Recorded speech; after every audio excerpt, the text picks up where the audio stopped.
Olá, sejam muito bem-vindos ao Contos da Carlota. Eu sou Carla Fachin e hoje eu tenho 2 relatos surpreendentes para você nesta noite. Está curioso para saber por que você jamais deve se aproximar ou entrar num rio ou lagoa ou mesmo lago sozinho? Tá curioso?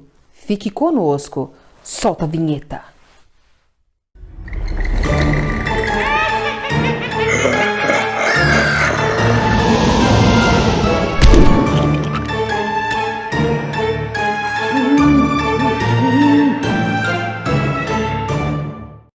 Antes de eu prosseguir aí com este vídeo, não se esqueça, deixe seu like, se inscreva em nosso canal e ative os sininhos de notificação para que o YouTube todas as sextas-feiras te lembre aí dos nossos vídeos a partir das 20 horas em diante. E vamos logo ao nosso primeiro relato. A entidade era real. Este relato chegou até nós através do e-mail. Vou chamá-lo de Nicolas. Nicolas diz que em 1989, em Minas Gerais, na cidade de Uberlândia, ele tinha seus 16 anos. Ele diz que desde pequenininho era uma criança sensitiva, mas ele mesmo nem sabia. Veio dar conta disto anos depois. Ele conta que ele já era molecão com seus 16 anos e adorava ir ao rio ali pertinho, o rio Uberabinha, este mesmo. Ele ia com seus amigos nadar, brincar, se divertir. É claro que se as mães desses meninos, incluindo a Dona Francisca, a mãe de Nicolas, lembrando, todos os nomes estão trocados, com certeza uma boa surra todos eles levariam. Ele diz que a sua mãe, que Deus a tenha, contou uma história para Nicolas. Ele diz o seguinte, que sua mãe estava um dia aí ensolarado, lavando as roupas como toda mamãe ribeirinha lavava as roupas da família todinha no rio. Ela estava fazendo isso como de costume, agachada, lavando as suas roupas. Já tinha quarado, esfregado e já estava na última fase, a fase do enxágue, que é a hora que ela mergulha as roupas nas águas correntes do rio. Quando de repente ela ouve assim um borbulhar nas águas e de repente um barulho forte. Até então ela pensou que fosse aí um grande peixe, normal, ela estava na beira de um rio. E quando ela olha, ela começa a ver as bolhas se esvaecendo na água. Continuou lá com as suas roupas e percebe que bem pertinho dela começou a surgir bolhas maiores, bem próximo dela mesmo. E de repente surge uma mão negra, e não era uma mão humana. Aquela mão tenta agarrar a Dona Francisca de qualquer jeito, tentando agarrá-la, tentando puxá-la para o fundo do rio. Por Deus, Dona Francisca consegue sair daquela situação terrível, daquela situação de morte. Ela larga tudo para trás, larga todas as roupas à margem do rio e vai correndo para sua casa. E que criatura era esta? O caboclo d'água. E na cabeça de Nicolas era apenas uma criatura lendária, conversa de pescador. Isso mesmo, ele achava que era apenas uma lenda dita por pescadores, dita por antigos, uma criatura lendária que vivia nas profundezas do rio e costumava atacar pescadores. Por isso que eles costumavam até mesmo colocar carrancas nas proas dos barcos para afastar aquela criatura. Dizem que o caboclo d'água é um ser que lembra um homem, tem braços, tem pernas, mas não é um ser humano. Ele tem características de peixes e de répteis. Ele também tem dentes pontiagudos e uma coloração como se fosse um cobre bem escuro. E a lenda diz também a respeito do caboclo d'água que é o seguinte: se ele cismar com algum pescador, aí começa a maré de azar. Dizem que essa criatura afasta o cardume de peixe próximo aí da embarcação do pescador.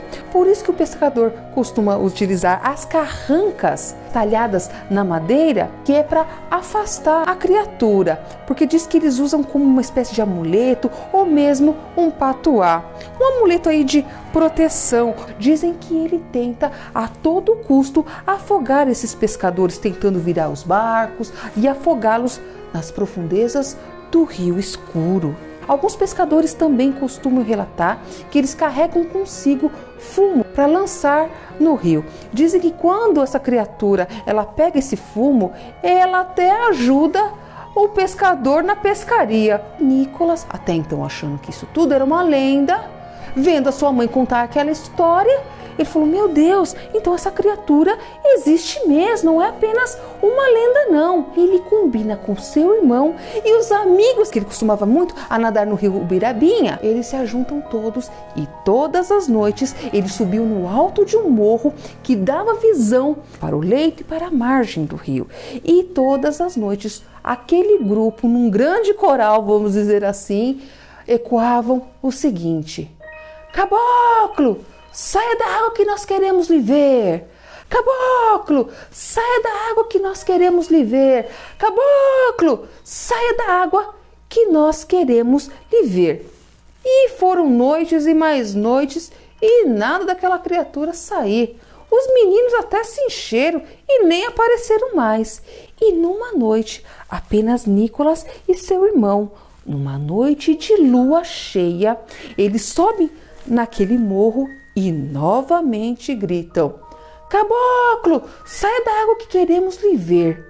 Eles fazem isso apenas uma única vez. Começam a ouvir borbulhares fortes na água e com a lua cheia iluminando bem o leito do rio e a margem, puderam ver que algo com muita violência salta com tudo do rio e vai parar na margem. E aquela criatura começa a correr de 4 e começa a dar círculos e mais círculos, e eles atemorizados vendo aquela criatura escura, e de repente aquela criatura fica de pé e começa a olhar para eles. Era um olhar maléfico, maligno mesmo, poderia até se dizer diabólico. Aqueles meninos começam a tremer mais que vara verde e saem correndo. Eles não sabiam se aquela criatura poderia saltar ou não, ou ir atrás deles. Começam a correr e nem olhar para trás. A correr, com medo que aquela criatura estivesse perseguindo eles. Eles avistam um bar e dentro do bar havia alguns pescadores.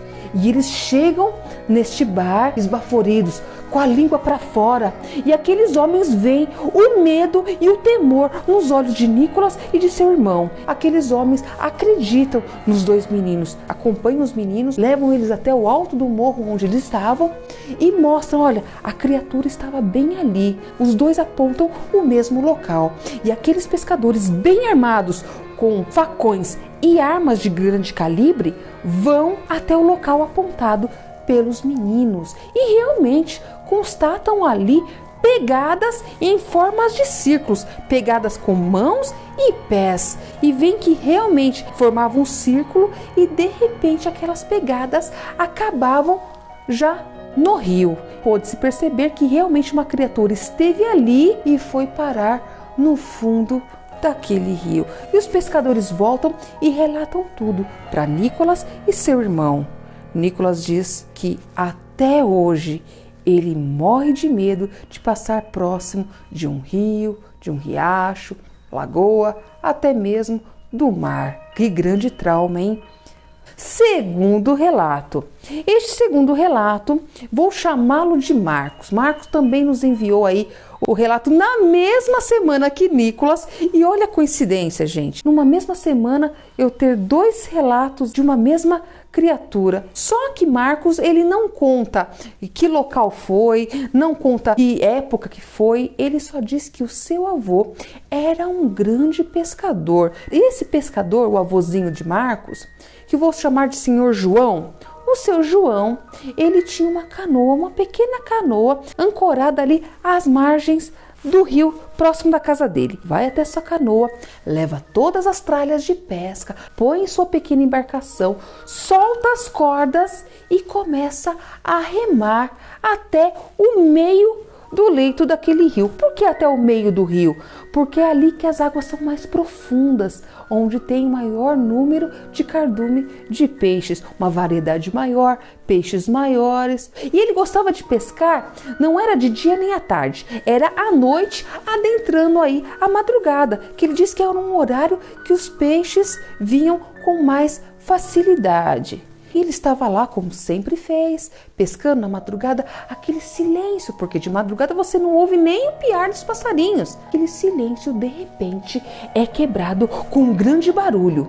Até então, o seu João acreditou também que fosse um peixe, um grande peixe, idêntico ao primeiro relato da Dona Francisca. Ele de repente começa a iluminar com seu lampião e percebe que está vindo na direção da canoa dele um peixe grande, mas era um peixe bem grande, fazia até ondas no rio, uma espécie de lombada, e vinha na direção da embarcação do seu João. De repente ele percebeu que aquela criatura, o tal do peixe, começou a circundar a canoa dele, começou a rodear a canoa dele. Ele observou aquilo, achou aquilo muito estranho, porque os peixes não tinham aquele costume. Anos e anos de experiência, nunca tinha visto nada daquilo. O pior viria a seguir. O barco dele começou a ter um saculejo, mas um saculejo que cada vez ia piorando.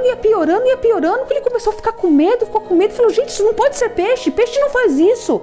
E aí quando ele ilumina novamente com muita dificuldade, ele consegue ver duas mãos escuras e nem um pouco humanas agarrar a lateral da canoa e a saculejar com muita violência. Mas era tanta violência que aquele ser balançava que a canoa já estava quase virando. Aquela criatura não somente saculejava a canoa do seu João, ela dava gargalhadas maléficas, como se ela se alimentasse do medo do seu João.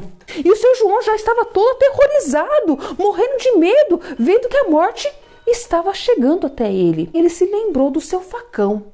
Ele pegou do seu facão e deu bem nas duas mãos daquela criatura. Quando ela perde os dedos, aquela criatura sai e começa a nadar e a gritar. Diz que o grito, os berros daquela criatura ecoavam por todo o rio e mata dentro.